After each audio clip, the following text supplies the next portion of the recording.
Well, good morning, everyone. Here's some verses from Matthew's Gospel, chapter 14. In the fourth watch of the night, Jesus came to the disciples walking on the sea.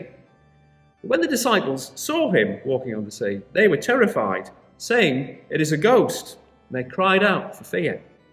But immediately Jesus spoke to them, saying, "Take heart, it is I. Have no fear." And Peter got out of the boat and walked on the water and came to Jesus. When he saw the wind, he was afraid, and beginning to sink, he cried out, "Lord, save me." So Jesus walking on the water, and Peter coming out to meet him. Jesus walking on the water. So what's all that about then? Why do that miracle? I think it's quite clear what some of the other miracles are about. Jesus healing people, or Jesus showing them God's abundance through miracles like the feeding of the 5,000. But walking on water, why walk on water? It all seems, well, a bit pointless really, since Jesus could have just as easily got on a boat. But actually, the point of this story is to make a point, and to make a point about who Jesus was and what he came to do. But to appreciate this point, we have to go back a very long way in time, a very, very long way in time.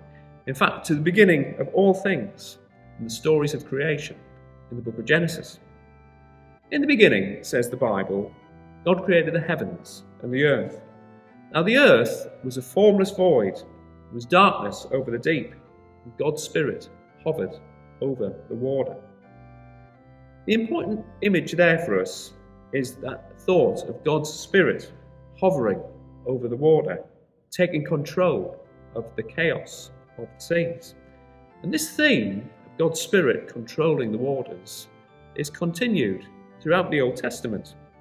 In the book of Job, we read of how God stretched out the heavens and then trampled down the waves of the sea.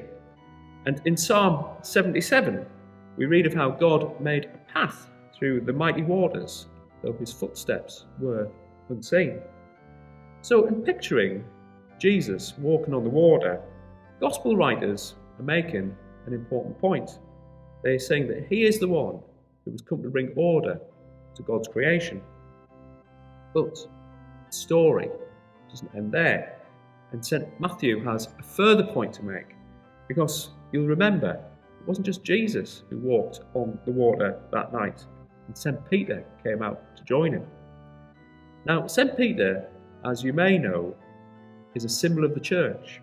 That's why the Roman Catholic Church places so much emphasis on the line of its popes coming from Peter.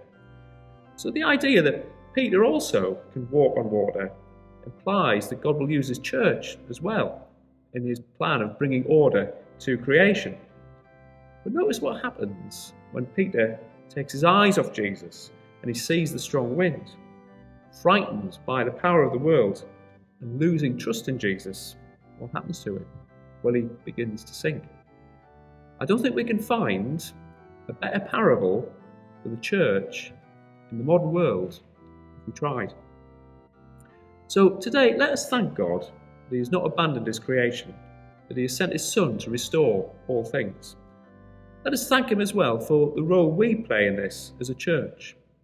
And let us forget the clamour of the world and keep our eyes fixed on Jesus, who is the only one who can keep us afloat while all else sinks. In the name of the Father, and of the Son, and of the Holy Spirit. Amen.